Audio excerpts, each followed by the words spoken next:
Hi guys, welcome to Telugu one academy. My self Suresh Kumar. Telangana సాయుధ పోరాటం, Telangana armed struggle అంటుంటాం. So Telangana సాయుధ పోరాటం ఎందుకోసం వచ్చింది? తెలంగాణ సాయుధ పోరాటం ఎందుకోసం వచ్చిందంటే భూమి కోసం, భుక్తి కోసం, బానిస ప్రజల విముక్తి కోసం వచ్చినటువంటి గొప్పనైనటువంటి పోరాటమే సాయుధ పోరాటం. మరి ఏ వ్యవస్థకు వ్యతిరేకంగా వచ్చింది? తెలంగాణలో ఉన్నటువంటి ఫ్యూడల్ సిస్టానికి వ్యతిరేకంగా రావడం జరిగింది. ఏ సిస్టానికి వ్యతిరేకంగా? ఫ్యూడల్ సిస్టానికి వ్యతిరేకంగా. Sir what is the mean by feudal system? Land lord system. Feudal system అనేటువంటి ల్యాండ్ లార్డ్ సిస్టమ్, లేదంటే తెలుగులో వచ్చేసరికి భూస్వామ్య విధానానికి వ్యతిరేకంగా.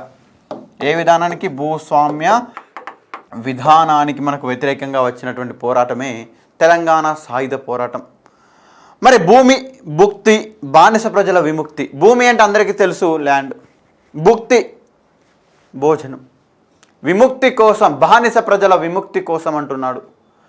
మరి బానిస ప్రజల విముక్తి ఏంటి అంటే అప్పుడున్నటువంటి అనేకమైనటువంటి ఒక్కొక్కరి దగ్గర కొన్ని లక్షల ఎకరాల ల్యాండ్ లార్డ్స్ ఉండేది తెలంగాణ ప్రాంతంలో. ఒక్కొక్కరి కొన్ని లక్షల ఎకరాల భూములు ఉండేవి, అగ్రికల్చర్ ల్యాండ్స్ కానీ. మరి వారి యొక్క పంట పొలాల్లో ఎవరైతే పనిచేస్తున్నారో వాళ్ళు మేజర్గా చాలా వరకు వెట్టి చేస్తున్నారు. వాట్ ఈజ్ మీన్ బై వెట్టి? వెట్టి అంటే ఏంటి? శ్రమకు తగ్గ ఫలితం రానప్పుడు మనం దాన్ని వెట్టి అంటాం. శ్రమకు తగ్గ ఫలితం రానప్పుడు మనం దాన్ని వెట్టి అంటుంటాం. సో ఈ యొక్క వెట్టి చాకిరి అనేది గ్రామాల్లో అధికంగా ఉండేది. ఆల్రెడీ మనం ప్రీవియస్ క్లాస్లో కూడా మనం చర్చించుకున్నాం. మరి తెలంగాణలో ఫ్యూడల్ వ్యవస్థ అంటున్నాం. ఎన్నిసార్లు ఇప్పుడు ఇవాళ రేపు ఒక్కొక్కరికి ఏ వ్యక్తికైనా సరే, ఎనీ పర్సన్కైనా సరే 1 ఎకరా 2 ఎకర్స్ ఉండడమే చాలా గొప్పగా. కానీ ఆ యొక్క టైంలో మనకు ప్రధానంగా చూసుకుంటే ఒక్కొక్కరికి లక్షల ఎకరాలు, వేల ఎకరాలు, thousands of acres, lakhs of acres ఉన్నటువంటి పరిస్థితి. మరి తెలంగాణ ఆర్మ్డ్ స్ట్రగుల్ వచ్చేసరికి ఎప్పటి నుంచి ఎప్పటి వరకు జరిగిందండి? 1946 నుంచి 1951 మధ్య కాలంలో జరిగింది. In between Telangana armed struggle in between 1946 to 1951. ఇది ప్రీవియస్ గ్రూప్ 2లో అడిగినటువంటి క్వశ్చన్. సో మరి తెలంగాణలో ఉన్నటువంటి భూస్వామ్య విధానం ఏంటి? ల్యాండ్ లార్డ్ సిస్టమ్ ఏంటి? ఏ విధంగా ఎవరికి ఎన్ని ల్యాండ్స్ ఉంటాయంటే మీకు కొన్ని ఎగ్జాంపుల్స్ కూడా మీకు తీసుకునేటువంటి ప్రయత్నం చేయండి. ప్రీవియస్ ఎగ్జామ్లో ఖచ్చితంగా అడిగినటువంటి క్వశ్చన్. తెలంగాణ ఎగ్జాంపుల్ మీకు చూసుకున్నట్టయితే తెలంగాణ ఏరియాలో ఒక పెద్ద మనిషి ఉంటాడు, ఆయన పేరే జన్నారెడ్డి ప్రతాపరెడ్డి. జన్నారెడ్డి ప్రతాపరెడ్డి. మరి యొక్క జన్నారెడ్డి ప్రతాపరెడ్డికి వచ్చేసరికి ఇతనికి ఒక్కనికే సూర్యాపేట ప్రాంతంలో, ఏ area? In the Suryapet.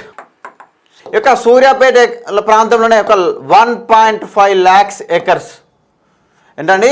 1.5 lakhs acres only జిన్నారెడ్డి ప్రతాపరెడ్డియే. అంటే చూడండి, అబ్జర్వ్ చేయండి, జిన్నారెడ్డి ప్రతాపరెడ్డి ఒక్కనికే 1,50,000 ఎకరాల ల్యాండ్స్ ఉన్నాయి. అతను ఒక్కడే కాదు, మనకు లక్షెట్టిపేట దొరలు వీళ్ళకు ఒక 40,000 ఎకరాలు, 40,000 ఎకర్స్. విష్ణూరు రామచంద్రారెడ్డి ఇతనికి ఒక్కనికే 45,000 ఎకర్స్ వరకు అప్రాక్సిమేట్లీ మాత్రమే. ఇవన్నీ కూడా అప్రాక్సిమేట్లీ మాత్రమే. ఇట్లా అనేక మంది, ఇప్పుడు ఖమ్మం దొరలు, ఇట్లా అనేకమైనటువంటి ప్రాంతాల్లో తెలంగాణ ల్యాండ్ మొత్తము కేవలం కొంతమంది చేతుల్లో ఉన్న, మిగతా వాళ్ళందరూ ఏం చేస్తారు సార్? వీళ్ళ కింద వెట్టి చేయడమే, వీళ్ళ కింద లేబర్గా ఉన్నటువంటి పరిస్థితి, అందరూ కూడా బాండెడ్ లేబర్ కింద ఉన్నటువంటి పరిస్థితి. అలాంటి సందర్భంలో మరి ఎన్ని సంవత్సరాలు వీళ్ళు డిస్క్రిమినేషన్, వివక్షతకు లోనే అవుతున్నారు, వాళ్ళ యొక్క అస్తిత్వాన్ని కోల్పోతున్నారు. వాళ్ళ ఇంట్లో బాంచన్ దొరాని కాలు మొక్కుతా అంటూ అనేకంగా గ్రామీణ ప్రాంతంలో కేవలం దొరల ఇళ్లలో పని చేయడమే కాదు, వాళ్ళ యొక్క పొలాల్లో పనిచేయడం, వాళ్ళ ఇళ్లలో పనిచేయడం. మరి చిన్న పిల్లలకు కూడా స్కూలుకు పంపించేవాళ్ళు కాదు. తండ్రులు తీసుకున్నటువంటి అప్పులు చెల్లించలేనటువంటి పక్షంలో ఆ యొక్క చిన్న పిల్లల్ని కూడా మనకు ఆ యొక్క దొరల ఇళ్లలో పనికి పెడుతుండే. అందుకోసమే కదా సార్ అనేకమైన పాటలు వచ్చినాయి. సుద్దాల హనుమంతు కూడా ఒక పాట రాసి, నేను రాసింది సార్, పల్లెటూరి పిల్లగాడ పసులుగాసే మనగాడ అని ఒక పాట రాసిండు. ఇది ప్రీవియస్ ఎగ్జామ్లో అడిగినటువంటి క్వశ్చన్ ఆల్రెడీ. పల్లెటూరి పిల్లగాడ పసులుగాసే మనగాడ అని ఒక పాట పాడింది ఎవరు సార్? రాసింది ఎవరు అంటే Suddala Hanumanthu is the poet, writer. So మరి అదే విధంగా చూసుకున్నట్టయితే మరి మనం తెలంగాణ సాయుధ పోరాటంలో అనేకంగా చెప్పుకుంటాం. తెలంగాణ ఉన్నటువంటి భూస్వామ్య విధానానికి వ్యతిరేకంగా వచ్చినటువంటి గొప్పనైనటువంటి పోరాటము. మరి యొక్క ఎవరైతే మరి వాళ్ళ ఇళ్ళలో రెగ్యులర్గా పని చేయించుకున్నారో మరి వాళ్ళకు డబ్బులు ఇవ్వరు, వాళ్ళ యొక్క శ్రమకు గుర్తించరు.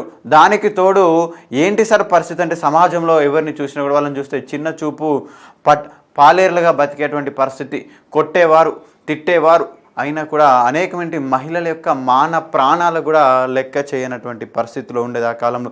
మరి వాటన్నిటికీ వ్యతిరేకంగా ప్రధానంగా తెలంగాణ ఆర్మ్డ్ స్ట్రగుల్ ఎవరి లీడర్షిప్లో రావడం జరిగింది సార్ అంటే కమ్యూనిస్టుల యొక్క లీడర్షిప్లో రావడం జరిగింది. ఎవరి యొక్క లీడర్షిప్లో రావడం జరిగింది?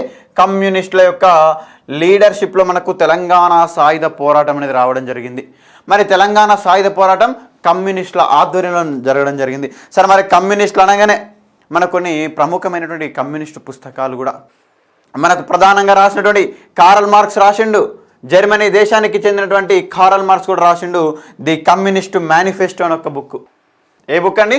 ది కమ్యూనిస్ట్ మేనిఫెస్టో అని ఒక బుక్. అదేవిధంగా ఇంకొక పుస్తకం ఏంటి సార్? కారల్ మార్క్స్ రాసినటువంటి దాస్ క్యాపిటల్. ఇంకోటి ఏంటి సార్? అనదర్ బుక్ ఏంటి? పావర్టీ ఆఫ్ ఫిలాసఫీ అని ఒక పుస్తకం. ఇది అడుగుతాడు మనకు. The communist manifesto who wrote అని అంటాడు. ఎవరు రాసిర్రు అని అంటాడు. కమ్యూనిస్ట్ మేనిఫెస్టో ఎవరండి? కారల్ మార్క్స్ రాసిండు. దాస్ క్యాపిటల్ ఎవరు రాశారు? Karl marks. Poverty of philosophy ఇది కూడా ఎవరు రాశారంటే మనకు కారల్ మార్క్స్ రాసినటువంటి పరిస్థితి. అదేవిధంగా ఎంఎన్ రాయ్ రాసినటువంటి పుస్తకం ఏంటి సార్ అంటే ఇండియా ఇన్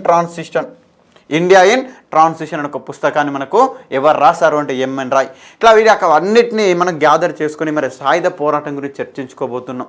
మరి సాయుధ పోరాటం గురించి చర్చించుకుంటున్నాం కాబట్టి మరి కమ్యూనిస్టుల గురించి కూడా మనం ఖచ్చితంగా డిస్కస్ చేసుకోవాలి. First of all we know about communist. Already communist అంటే మనకు వాళ్ళు రాసినటువంటి కొన్ని ఇంపార్టెంట్ బుక్స్ కూడా చెప్పుకోవడం జరిగింది. దెన్ నెక్స్ట్ వచ్చేసరికి మనకు కమ్యూనిస్టు పార్టీల యొక్క ఆవిర్భావం ఏ విధంగా జరిగింది, ఎలా కమ్యూనిస్టు పార్టీలు అనేది స్టార్ట్ అయిన ఒక అంశాన్ని కూడా మనం పరిశీలించుకున్నట్టే మరి కమ్యూనిస్టు పార్టీలు ఇన్ ద ఫస్ట్ టైం రష్యాలో ఇన్ ద ఇయర్ ఆఫ్ 1917లో రష్యాలో ఎవరు స్థాపించారంటే లెనిన్ స్థాపించారు. లెనిన్ స్థాపించాడు. రష్యాలో ఎవరు స్థాపించారు? 1917వ సంవత్సరంలో లెనిన్ స్థాపించిండు. మరి దాని నెక్స్ట్ వచ్చేసరికి 1920లో 1920వ సంవత్సరంలో మెక్సికోలోని తష్కెంట్లో మనకు ఎవరు స్థాపించారు? ఎంఎన్ రాయ్ కమ్యూనిస్టు పార్టీని కూడా మనకు స్థాపించిండు. లెనిన్ వచ్చేసరికి రష్యాలో, ఈయన వచ్చేమో మెక్సికోలో ఇన్ ద ఇయర్ ఆఫ్ 1920లో మనకు స్థాపించినటువంటి పరిస్థితి. సార్, మరి ఇండియాలో ఎప్పుడు కమ్యూనిస్టు పార్టీ అనేది స్థాపించబడింది? ఇండియాలో కమ్యూనిస్ట్ పార్టీ ఎప్పుడు ఫామ్ అయింది అంటే ఇన్ ద ఇయర్ ఆఫ్ 1925లో. ఏ సంవత్సరంలో అండి? 1925వ సంవత్సరంలో భారతదేశంలో ఇండియాలో ఫామ్ అయినటువంటి ఏం party sir? CPI party. What is mean by CPI? Communist party of India. CPI అంటే ఏంటి? Communist party of India. ఏ ఇయర్లో స్థాపించబడింది? 1925లో సిపిఐ స్థాపించబడింది. సార్, మరి దానికి సంబంధించినటువంటి స్టేట్ లెవెల్ పార్టీ, మరి ఎవ్రీ ఆర్గనైజేషన్ కొన్ని స్టేట్ లెవెల్ పార్టీస్ ఉంటాయి. ఏ రాష్ట్రానికి సంబంధించి ఆ రాష్ట్రానికి సంబంధించిన టీం ఉంటుంది. ఇప్పుడు జస్ట్ లైక్ మనకి ఎగ్జాంపుల్ తీసుకుంటే కాంగ్రెస్కు ఆల్ ఓవర్ ఇండియా ఒక టీం ఉంటుంది. ఈచ్ అండ్ ఎవ్రీ స్టేట్ కూడా ఒక సపరేట్ కాంగ్రెస్ కమిటీ ఉంటుంది. అలానే ఇన్ ద ఇయర్ ఆఫ్ 1934లో ఆంధ్రప్రదేశ్ శాఖ సిపిఐ స్టార్టెడ్ బై ఎవరి ఆధ్వర్యంలో అండి? పుచ్చలపల్లి సుందరయ్య గారి ఆధ్వర్యంలో. ఎవరి ఆధ్వర్యంలో? పుచ్చలపల్లి సుందరయ్య గారి ఆధ్వర్యంలో మనకు ఆంధ్రప్రదేశ్లో మనకంటే అప్పుడు ఆంధ్ర ప్రాంతంలో 1934లో పుచ్చలపల్లి సుందరయ్య. అదేవిధంగా సార్, మరి తెలంగాణలో ఎప్పుడు కమ్యూనిస్టు పార్టీ స్థాపించబడింది? తెలంగాణలో కమ్యూనిస్టు పార్టీ ఎప్పుడు స్థాపించబడింది అంటే 1938లో తెలంగాణలో కమ్యూనిస్టు పార్టీ స్థాపించబడింది. మరి తెలంగాణలో కమ్యూనిస్టు పార్టీ యొక్క లీడర్స్ ఎవరు? తెలంగాణలో కమ్యూనిస్టు పార్టీ యొక్క లీడర్స్ ఎవరు అనే ఒక అంశాన్ని కూడా మనం చూసుకున్నట్టయితే ఎవరు సార్? రావి నారాయణ రెడ్డి, బద్దం ఎల్లారెడ్డి లాంటి ప్రముఖులందరి ఆధ్వర్యంలో తెలంగాణలో ఇన్ ద ఇయర్ ఆఫ్ 1938లోనే తెలంగాణలో స్థాపించబడినటువంటి అనదర్ పొలిటికల్ పార్టీ ఏంటి? సేమ్ 1938లో మనకి ఇక్కడ కమ్యూనిస్టు పార్టీ హైదరాబాద్లో స్థాపించబడింది. దెన్ ఇంకొకటి ఏంటి? సేమ్ 1938లోనే ఇంకొకటి ఏంటి sir? Hyderabad state Congress, HSC we called as HSC means ఏంటి? హైదరాబాద్ స్టేట్ కాంగ్రెస్, హైదరాబాద్ రాష్ట్ర కాంగ్రెస్. ఎవరు స్థాపించారు? స్వామి రామానంద తీర్థ. ఎవరండి? స్వామి రామానంద తీర్థ. స్వామి రామానంద తీర్థ మనకు ఏదైతే 1938లో హైదరాబాద్ స్టేట్ కాంగ్రెస్ స్థాపించిండో, మరి 1925లో ఇండియాలో ఎస్టాబ్లిష్ అయినటువంటి కమ్యూనిస్ట్ పార్టీ ఆఫ్ ఇండియా యొక్క తెలంగాణ బ్రాంచ్, మనకు తెలంగాణ ఏరియాకు సంబంధించిన పార్టీని 1938లో రావి నారాయణ రెడ్డి, బబ్దం ఎల్లారెడ్డి లాంటి కమ్యూనిస్టులు ఆధ్వర్యంలో మనకు కొత్త బ్రాంచ్ మనకు స్థాపించబడింది. అదేవిధంగా మరి కమ్యూనిస్టు పార్టీ 1938లో 1938 సంవత్సరంలో స్థాపించింది. మరి చెప్పాను ప్రజల పక్షాన ఎవరు కూడా నిజాంకు వ్యతిరేకంగా, నిజాం రాజ్యంలో పనిచేసినా కూడా, ఎవరైనా సరే ఆపోజిట్ నిజాంకు వర్క్ చేసినా కూడా వారిపైన నిషేధం. ఏ ఆర్గనైజేషన్ పైన బ్యాన్ చేసేవాళ్ళు, ఏ ఆర్గనైజేషన్ అయినా బ్యాన్ చేసేవారు. అదేవిధంగా 1946లో తెలంగాణ ఆర్మ్డ్ స్ట్రగుల్కు పిలుపునిచ్చినటువంటి కమ్యూనిస్టుల పార్టీ పైన కూడా మనకు ఏ ఇయర్లో అండి? 1946లో మనకు నిషేధం విధించినటువంటి పరిస్థితి. ఎవరిపైన నిషేధం విధించారు? కమ్యూనిస్టుల పైన, కమ్యూనిస్టు పార్టీ పైన 1946 1946వ సంవత్సరంలో కమ్యూనిస్టు పార్టీ పైన నిషేధం విధించారు. మరి టోటల్ ఆల్ ఓవర్ ఇండియా వైజ్గా నిషేధం కమ్యూనిస్టు పార్టీ పైన అంటే లేదండి, నిజాం రాజ్యంలో మాత్రమే. నిజాం రాజ్యంలో only communist party band in Nizam Kingdom, Nizam రాజ్యంలో మాత్రమే దీనిపైన నిషేధం విధించడం జరిగింది. దాని తర్వాత మనం చెప్పుకుంటాం కమ్యూనిస్ట్ వాళ్ళు ఆజాద్ హైదరాబాద్ అనే ఒక స్లోగన్ను మనకు స్ట్రాంగ్ చేశారు. ఏ స్లోగన్ అండి? ఆజాద్ హైదరాబాద్. మనం మళ్ళీ చర్చించుకుంటాం ఆజాద్ హైదరాబాద్ అనే ఒక స్టేట్మెంట్. ఆజాద్ హైదరాబాద్ అంటే ఏంటి? స్వతంత్ర హైదరాబాద్ అనే ఒక నినాదాన్ని బలపరుస్తారు కాంగ్రెస్ మన కమ్యూనిస్టు వాదులు. సరే, స్వతంత్ర హైదరాబాద్ నినాదం ఎంత వచ్చిందంటే, ఎప్పుడైతే హైదరాబాద్ స్టేట్ అనేది ఏ స్టేటు? హైదరాబాద్ ప్రిన్స్లీ స్టేట్, అంటే హైదరాబాద్ ఒక రాజ్యంగా ఉన్నటువంటి హైదరాబాద్ రాజ్యం భారతదేశంలో విలీనం అవ్వాలని ఒక పక్క కమ్యూనిస్టులందరూ కూడా జాయిన్ ఇండియా మూమెంట్ తీసుకొని వస్తుంటే, జాయిన్ ఇన్ ఇండియా మూమెంట్ తీసుకొని వస్తే అప్పుడే రజాకార్ల ఆధ్వర్యంలో ఏంది సార్ ఆజాద్ హైదరాబాద్ ఒక నినాదం వస్తే ఆ యొక్క నినాదాన్ని బలపరిచిరు. అంటే స్వతంత్ర హైదరాబాద్, ఇండిపెండెంట్ హైదరాబాద్ అని ఒక పదాన్ని మనకు వీళ్ళు బలపరిచినటువంటి పరిస్థితి. అంటే నిజాం రాజ్యం ఎందులో విలీనం కాదు, ఇండియాలో విలీనం కాదు. నిజాం అనేది ఒక ఇండిపెండెంట్ రాజ్యంగానే ఉంటుంది, ఒక ప్రిన్స్లీ స్టేట్గానే ఉంటుంది, అవసరమైతే ఒక దేశంగా ఉంటుంది, అవసరమైతే ఒక సపరేట్ కంట్రీగా ఉంటుంది తప్ప ఇండియాలో విలీనం కాదు అని ఆజాద్ హైదరాబాద్ నినాదాన్ని బలపరచడంతో మరి ఇప్పుడు నిజాంలకు వ్యతిరేకంగా పోరాడుతున్నటువంటి కమ్యూనిస్టు పార్టీ ఎవరికి వ్యతిరేకంగా పోరాడుతుంది? ప్రజెంట్ నిజాంలకు వ్యతిరేకంగా పోరాటం చేస్తున్న ఉద్దేశంతో 1946లో నిజాం రాజ్యంలో కమ్యూనిస్టు పార్టీపై నిషేధం విధించారు. అప్పుడు 1948లో వీళ్ళు ఆజాద్ హైదరాబాద్ యొక్క నినాదాన్ని బలపరచడంతో నిజాం రాజ్యంలో దేనిపైన నిషేధాన్ని ఎత్తివేశారు? కమ్యూనిస్టు పార్టీ పైన నిషేధాన్ని ఎత్తేసారు. ఎందుకు? ఇప్పుడు అపోజ్ చేసినందుకు. ఎందుకోసం ఎత్తేసారు నిషేధాన్ని? ఎందుకోసం తీసేసారు? ఇప్పుడు అపోజ్ చేస్తున్నందుకు నిషేధం బ్యాన్ చేశారు నిజాం రాజ్యంలో. అప్పుడు మరి నిజాం పరిపాలన కొనసాగించాలి అన్నందుకు దాని యొక్క నిషేధాన్ని ఎత్తివేసినటువంటి పరిస్థితి. మరి మనం తెలంగాణ సాయుధ పోరాటం చెప్పుకుంటున్నాం. సరే, మరి కమ్యూనిస్టులకు తెలంగాణ సాయుధ పోరాటానికి ఉన్నటువంటి సంబంధం ఏంటి అంటే, తెలంగాణ సాయుధ పోరాటం మొత్తం కూడా కమ్యూనిస్టు పార్టీ ఆధ్వర్యంలోనే జరిగింది. తెలంగాణ సాయుధ పోరాటం మొత్తం కూడా కమ్యూనిస్టు పార్టీ ఆధ్వర్యంలోనే జరిగింది. మరి అదేవిధంగా ఈ విధంగా స్థాపించబడినట్టు కమ్యూనిస్టు పార్టీలో 1964కి వచ్చేసరికి 1964వ సంవత్సరంలో in the year of 1964 communist was spells, అంటే కమ్యూనిస్టులు విడిపోయారు, స్ప్లిట్ అయ్యారు. కమ్యూనిస్టులు విడిపోయినటువంటి పరిస్థితి. ఎవరైతే రష్యాను సపోర్ట్ చేస్తున్నారో వాళ్ళు సిపిఐగా ఉండడం జరిగింది.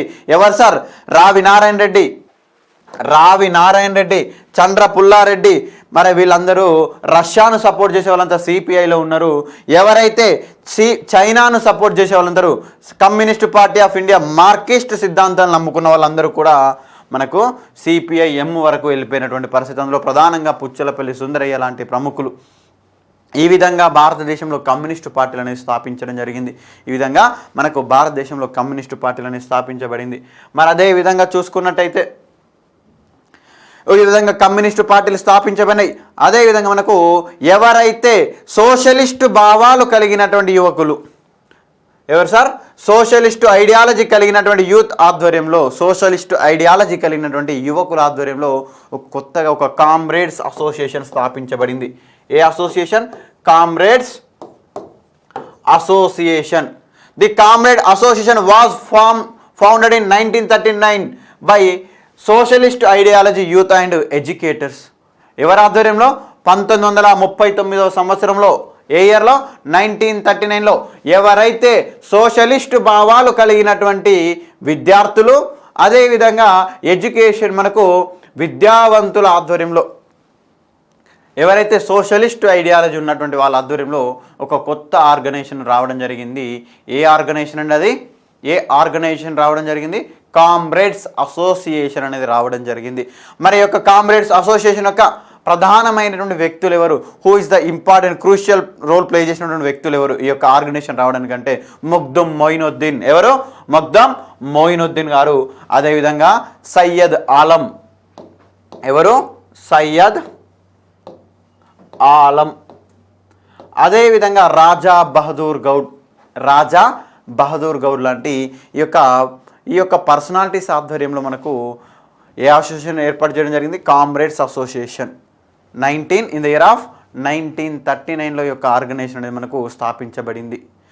సో ఏ ఐడియాలజీ ఉన్న వాళ్ళందరూ కలిసి ఒక ఆర్గనైజేషన్గా రావడం జరిగిందంటే సోషలిస్ట్ ఐడియాలజీ ఉన్న వాళ్ళందరూ కలిసి ఒక ఆర్గనైజేషన్గా రావడం జరిగింది.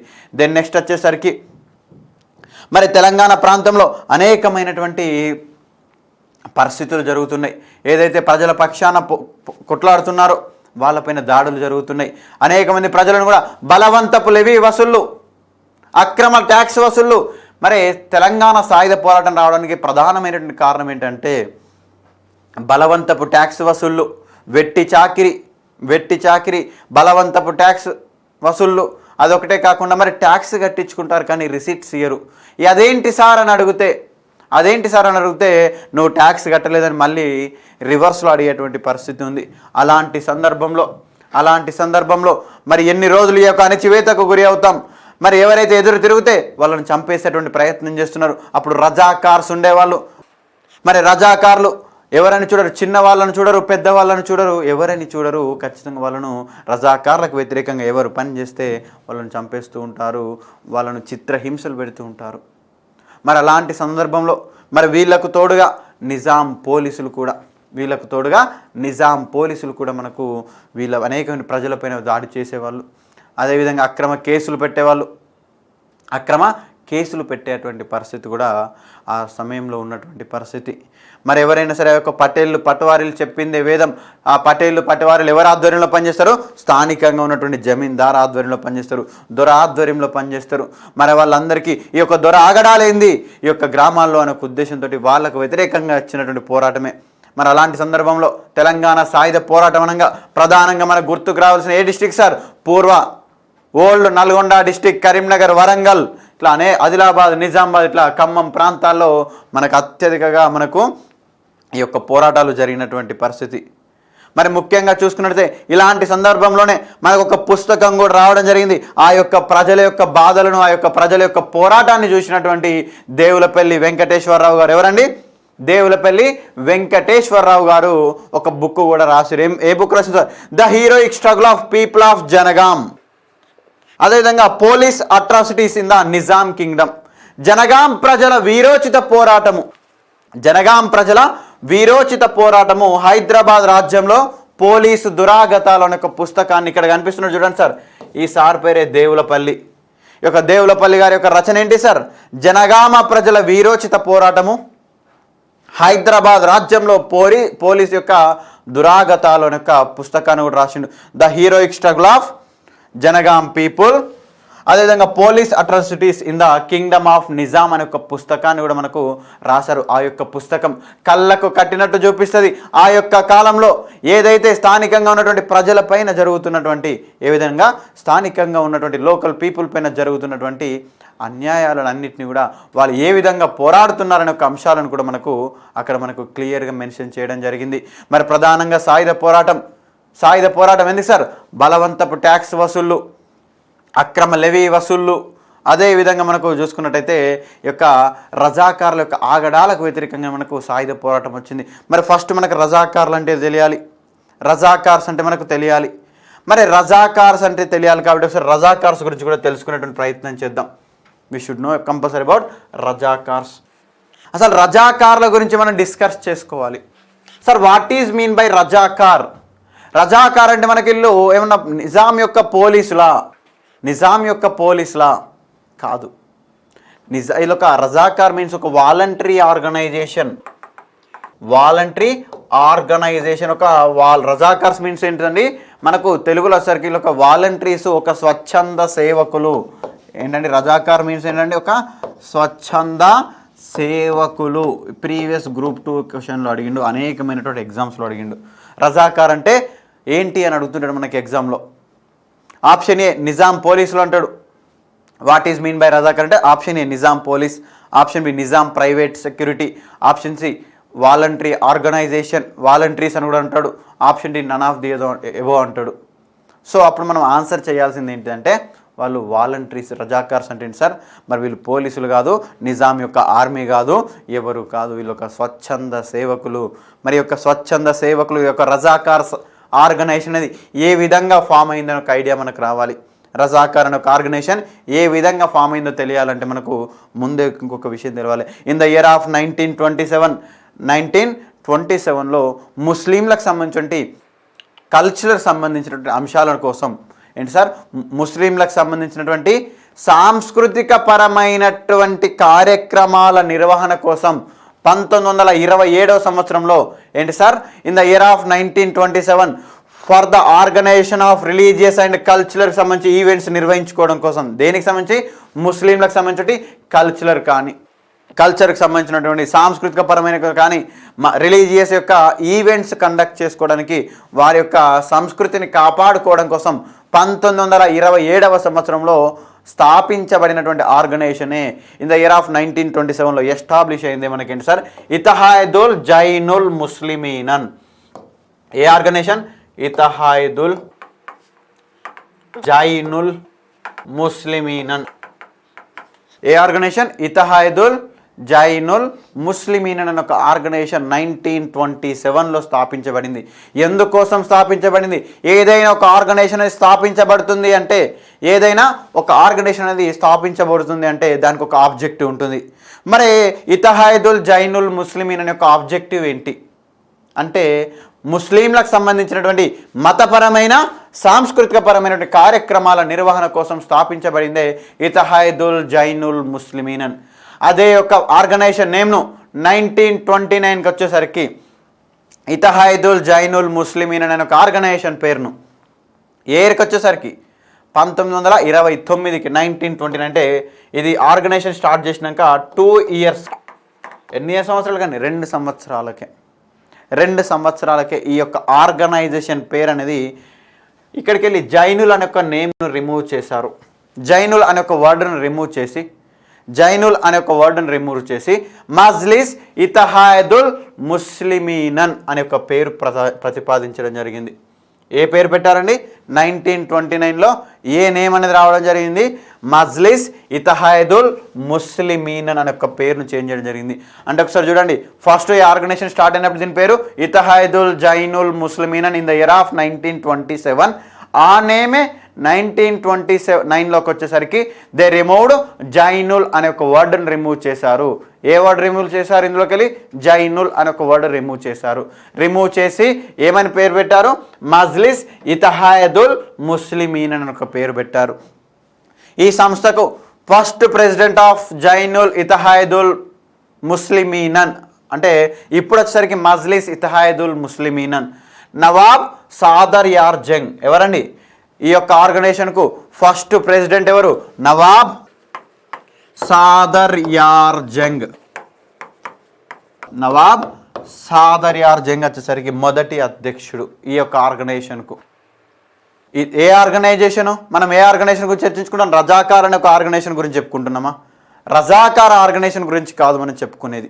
రజాకార్లు రావడానికి ప్రధానమైనటువంటి కారణమైనటువంటి ఎంఐఎం అనే ఒక ఆర్గనైజేషన్ అందరికీ తెలుసు కదా, అందరికీ తెలుసు. ఏఐఎంఎం ఓల్డ్ సిటీలో ఉన్నటువంటి పార్టీ ఎంఐఎం పార్టీ తెలుసు కదా, ఆ పార్టీ అనేది ఏ విధంగా స్థాపించబడింది, దాని నుంచి రజాకారులు ఏ విధంగా వచ్చారో మనం చర్చించుకుంటున్నాం. సో 1929కి వచ్చేసరికి మజ్లిస్ ఇత్తెహాదుల్ ముస్లిమీన్, దాని యొక్క ఫస్ట్ ప్రెసిడెంట్ ఎవరు? నవాబ్ సాదర్ యార్ జంగ్ ఫస్ట్ ప్రెసిడెంట్. ఇదే ఆర్గనైజేషన్కు 1938కి వచ్చేసరికి సేమ్ ఇదే ఆర్గనైజేషన్కు మనకు రెండవ అధ్యక్షుడిగా ప్రొఫెసర్ అబ్దుల్ ఖాదర్ రావడం జరిగింది. ఎవరు రావడం జరిగింది? ఈ యొక్క ఆర్గనైజేషన్కే ఎవరు రావడం జరిగిందండి? సెకండ్ అధ్యక్షుడు ఎవరంటే ప్రొఫెసర్ అబ్దుల్ ఖాదర్. ప్రొఫెసర్ అబ్దుల్ ఖాదర్ మనకు రెండవ అధ్యక్షుడైండు. మరి తను రెండవ అధ్యక్షుడయ్యాక మరి ఫస్ట్ ఈ ఆర్గనైజేషన్ ఎందుకోసం స్థాపించబడింది? ముస్లింలకు సంబంధించినటువంటి రిలీజియస్ సంబంధించిన మ్యాటర్స్ కానీ వాళ్ళ యొక్క కల్చరల్ ఈవెంట్స్ కోసం మనకు ఆర్గనైజేషన్ అనేది ఫామ్ అయింది. మరి అలాంటి ఆ యొక్క ఆర్గనైజేషన్ అనేది ఎవరు అధ్యక్షుడయ్యాక? ప్రొఫెసర్ అబ్దుల్ ఖాదర్ గారు అధ్యక్షుడయ్యాక ఏమని అనౌన్స్మెంట్ చేసిందంటే ఈ యొక్క ఆర్గనైజేషన్ అనేది ముస్లింలకు సంబంధించినటువంటి హక్కుల కోసం ఈ యొక్క ఆర్గనైజేషన్ అనేది ఎందుకోసం ఫైట్ చేస్తారట? ముస్లింలకు సంబంధించినటువంటి రైట్స్ కోసం పనిచేస్తుంది అని చెప్పాడు. అంటే ఫస్ట్ సాంస్కృతిక పరమైనటువంటి కల్చరల్ ఈవెంట్స్ కండక్ట్ చేసుకోవడానికి ఆర్గనైజేషన్ స్టార్ట్ అయింది. ఇప్పుడు ఎందుకోసం అయిందంటే ప్రొఫెసర్ అబ్దుల్ ఖాదర్ గారు అధ్యక్షుడయ్యాక ముస్లింలకు సంబంధించిన హక్కుల కోసం పోరాడుతుంది అంటూ దాని యొక్క ఎజెండాను మార్చారు. అంటే చూడండి, జైనుల నుంచి మజ్లిస్ ఇత్తెహాదుల్, అక్కడ నుంచి కల్చరల్ ప్రోగ్రామ్స్ నుంచి ఏమొచ్చింది? ముస్లిమ్స్ యొక్క రైట్స్ కోసం పనిచేస్తుందని చెప్పింది.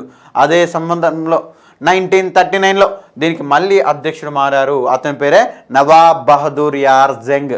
ఎవరండి? నవాబ్ బహదూర్ యార్ జంగ్. ఈయన గురించి చాలా చెప్పుకునేది ఉంది. నవాబ్ బహదూర్ యార్ జంగ్ గారు మనకు దీనికి అధ్యక్షుడైండు. ఫస్ట్ అధ్యక్షుడు ఎవరు? నవాబ్ సాదర్ యార్ జంగ్. సెకండ్ అధ్యక్షుడు ఎవరు? ప్రొఫెసర్ అబ్దుల్ ఖాదర్ గారు. థర్డ్ అధ్యక్షుడు ఎవరు? నవాబ్ బహదూర్ యార్ జంగ్ మనకు థర్డ్ అధ్యక్షుడు ఇన్ ది ఇయర్ ఆఫ్ 1939లో మనకు ఈ యొక్క అధ్యక్షుడు మారిండు. సో మరి కల్చర్ కోసం ప్రారంభమైంది, తర్వాత ముస్లిమ్స్ యొక్క రైట్స్ కోసం కొట్లాడుతుంది. అదేవిధంగా ఎప్పుడైతే నవాబ్ బహదూర్ యార్ జంగ్ యొక్క ఆర్గనైజేషన్కు ప్రెసిడెంట్ అయ్యాడో, ఈ యొక్క సంస్థకు అధ్యక్షుడయ్యాడో, ఇతను ముస్లింలకు పక్షాన ఈ యొక్క పార్టీ మొత్తము, ఈ యొక్క ఆర్గనైజేషన్ మొత్తం ఎవరికి రిప్రజెంటేషన్ ఉంటుందని చెప్పిండు? ఆల్ ముస్లింలందరికీ ప్రాతినిధ్యం వహిస్తుంది అని చెప్పాడు. ముస్లింలందరికీ ప్రాతినిధ్యం వహిస్తుంది అని చెప్పిండు. ఏమని చెప్పిండండి? ముస్లింలందరికీ ప్రాతినిధ్యం వహిస్తుందని చెప్పిండు. అంటే ఏంటి సార్? అందరి ముస్లింస్కి రిప్రజెంటేటివ్ ఆర్గనైజేషన్ అంటున్నాడు. కల్చర్ నుంచి రైట్స్కి వచ్చింది, ఇప్పుడు రిప్రజెంటేషన్ ఉంటుంది ఒక కమ్యూనిటీకి. ఆ విధంగా దీని యొక్క క్రమేపీ దీని యొక్క బైలాస్ కూడా చేంజ్ చేసుకుంటున్నటువంటి ఆర్గనైజేషను. సో మరి ఇతను వచ్చాక అనల్ మాలిక్ అనే ఒక కొత్త నినాదాన్ని తీసుకొని రావడం జరిగింది. ఏ మాలిక్ అని? అనల్ మాలిక్. సో మరి అనల్ మాలిక్ అంటే ఏంటి సార్ అంటే నేనే రాజు. అనల్ మాలిక్ నినాదం ఏంటి సార్? నేనే రాజు. మరి ఈ యొక్క ఇతను వచ్చాక ఎప్పుడైతే ఈ యొక్క నవాబ్ బహదూర్ యార్ జంగ్ అధ్యక్షుడు అయ్యాక ఏమన్నాడు సార్ అంటే ప్రతి ముస్లిం ఒక నిజాం, ఒక రాజు అని చెప్పిండు. ప్రతి ముస్లిం ఒక రాజు అని చెప్పిండు. ప్రతి ముస్లిం కూడా రాజు అన్నాడు. ఎవ్రీ ముస్లిం ఖచ్చితంగా, ఈచ్ అండ్ ఎవ్రీ ముస్లిం రాజు అని చెప్పిండు. ప్రతి ముస్లిం కూడా ఒక రాజు అని చెప్పిండు. అనల్ మాలిక్ అంటే టైటిల్ ఏంటి సార్? అనల్ మాలిక్ అంటే ఏంటిది? నేనే రాజు అనే ఒక నినాదాన్ని బలపరిచిండు ఇతను అధ్యక్షుడు అయ్యాక. సో మరొకప్పుడు నిజాం దగ్గరగా సంబంధం లేకుండా ఒక సాంస్కృతిక కల్చరల్ ప్రోగ్రామ్గా స్టార్ట్ అయినటువంటి ఒక ఆర్గనైజేషన్ అనేది ఇప్పుడు నిజాంని శాసించే స్థాయికి వెళ్ళినటువంటి ఆర్గనైజేషన్.